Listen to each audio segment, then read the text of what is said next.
नमस्कार दोस्तों, मैं आप सभी का स्वागत करता हूं अपने यूट्यूब चैनल एग्ज़ाम कॉपी में। दोस्तों, आज हम बात करने जा रहे हैं 10 मार्च के करंट अफेयर की। हम ये देखेंगे कि 10 मार्च को ऐसी कौन कौन सी घटनाएं हैं जो हमारी परीक्षा की दृष्टि से इम्पोर्टेंट हैं।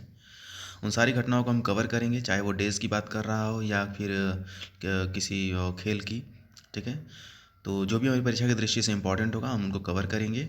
और आपको पता ही होगा कि मैं अभी radio operator, assistant radio operator और उत्तर प्रदेश कांस्टेबल और लेखपाल के लिए स्पेशली ये करंट अफेयर तैयार कर रहा हूँ। ठीक है, इन्हीं चारों को स्पेशली मैं टारगेट भी कर रहा हूँ। ठीक है, तो अगर आपने चैनल को सब्सक्राइब नहीं किया है तो प्लीज़ सब्सक्राइब कर लीजिएगा, बेल आइकन को ऑन कर लीजिए, लाइक करिए, कमेंट करिए, शेयर करिए। अब हम एक एक करके सारे प्रश्नों को देख लेते हैं। और आज हमारे प्रश्नों की संख्या 15 है, जैसा कि हमेशा होता है। मैंने आपसे पहले ही कहा है कि मिनिमम 10 क्वेश्चन और मैक्सिमम 15 क्वेश्चन होंगे, और अभी तो 15 ही क्वेश्चन चल रहे हैं। ठीक है, तो आज भी हमारी क्लास में 15 क्वेश्चन ही होंगे, तो एक एक करके हम सबको देख लेते हैं। ठीक है, देखिए ये काफ़ी इंपॉर्टेंट क्वेश्चन है। ठीक है, काफ़ी परीक्षाओं में पूछा भी जा चुका है कि हाल ही में अंतर्राष्ट्रीय महिला दिवस कब मनाया गया है। तो ये ध्यान रखिएगा, 8 मार्च को अंतर्राष्ट्रीय महिला दिवस मनाया जाता है।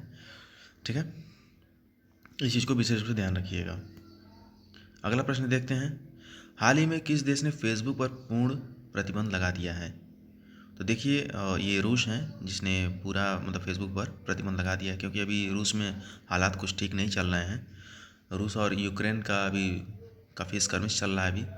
ठीक है, एकदम वॉर चल रहा है इस समय। तो आपको पता ही होगा कि कितने हज़ारों की संख्या में लोग मारे गए हैं और कितने लोग बंदी बनाए जा रहे हैं। और यूक्रेन की तो हालत पूरी तरीके से एकदम ख़राब हो चुकी है इस समय। ठीक है, और वैसे भी रूस जो है वो काफ़ी पावरफुल कंट्री है, तो कोई इसे उलझना नहीं चाहता है, लेकिन ये चीज़ कहीं ना कहीं गलत भी है। तो इस प्रश्न को ध्यान रखिएगा कि फेसबुक को पूर्णतः प्रतिबंध जो लगाया है वो रूस ने लगाया है। ठीक है, अगला देखते हैं, हाल ही में पुणे में छत्रपति शिवाजी महाराज की प्रतिमा का अनावरण किसने किया है। तो ये हमारे माननीय प्रधानमंत्री हैं नरेंद्र मोदी, इन्होंने किया है छत्रपति शिवाजी महाराज की प्रतिमा का अनावरण। ठीक है, अनावरण का अर्थ क्या होता है दोस्तों कि आवरण मतलब होता है कि वो पूरा मतलब ढक करके रखा हुआ। अनावरण मतलब उसको आपने क्या कर दिया है, पूरा एकदम सबके सामने दिखा दिया उसको। जैसा नहीं होता है कि बड़े बड़े नेता जाते हैं तो सामने से पर्दा हटाते हैं, ये वही चीज़ है और कुछ नहीं है। ठीक है, इस चीज़ को ध्यान रखिएगा। अगला देखते हैं, अगला है, हाल ही में भारत की 23वीं महिला ग्रैंड मास्टर कौन बनी है। तो ये बनी है प्रियंका नोटक्की।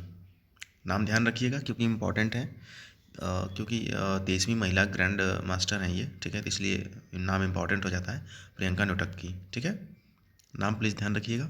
अगला देखते हैं, हाल ही में आरबीआई ने फीचर फ़ोन के लिए कौन सा यूपीआई आधारित पेमेंट प्रोडक्ट लॉन्च किया है। तो ये है यूपीआई 123 पे। ठीक है, 123 को आप लोग मतलब याद रख सकते हैं, क्योंकि 1 2 3 एकदम क्रम से है। यूपीआई याद करने में कोई दिक्कत है ये नहीं है, पे हो गया आपका काम। ठीक है, तो इस चीज़ को ध्यान रखिएगा, यूपीआई 123 पे। ओके, अगला देखते हैं, हाल ही में कौन सा देश FATF की ग्रे लिस्ट में शामिल हुआ है। ठीक है, देखिए FATF मतलब होता है कि फाइनेंशियल आस्क टास्क फोर्स होता है ये। ठीक है, इसमें क्या होता है ना कि अगर FATF की अगर आप ग्रे लिस्ट में अगर आप आ जाते हैं तो आपके साथ, देखिए इसमें एक ग्रे लिस्ट होता है, एक ब्लैक लिस्ट होता है। तो ग्रे लिस्ट में ये होता है ना कि आपके साथ व्यापार संबंध जो है वो ख़राब होने लगते हैं, लेकिन अगर ब्लैक लिस्ट आपको कर दिया जाएगा तो व्यापार संबंध रहेंगे ही नहीं। ठीक है, तो ऐसी इस सूची में कौन आया है, FATF की सूची में कौन आया है ग्रे लिस्ट में, तो ये पाकिस्तान आया। पाकिस्तान को पता ही होगा कि अपने कारनामों से कितना मशहूर रहता है। ठीक है, इसी वजह से ये FATF की ग्रे लिस्ट में आ गया है। मुझे पूरा उम्मीद है कि आने वाले वर्षों में ये ब्लैक लिस्ट में भी आ जाएगा। आगे देखते हैं,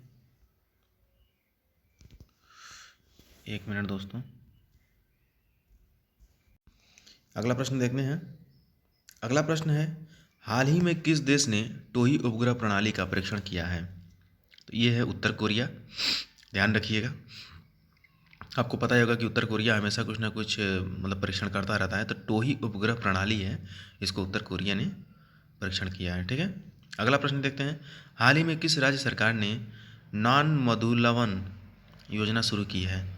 तो ये योजना थोड़ी सी इंपॉर्टेंट हो जाती है, नॉन मधु सॉरी मुदलवन है ये। ठीक है, माफ़ करिएगा, नॉन मुद्लवन योजना शुरू किया है। ठीक है, ये तमिलनाडु ने शुरू किया है, ध्यान रखिएगा। अगला देखते हैं, हाल ही में माइक्रोसॉफ्ट कहाँ भारत का सबसे बड़ा डेटा सेंटर क्षेत्र स्थापित करेगा? तो ये हैदराबाद में करेगा। ठीक है, आप लोगों को पता ही होगा कि हैदराबाद, बेंगलुरु ये सब मतलब टेक्नोलॉजी के लिए कितना मशहूर है ये।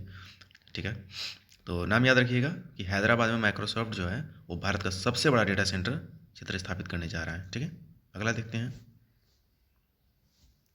अगला है, हाल ही में स्कूल हेल्थ क्लिनिक का उद्घाटन किसने किया है?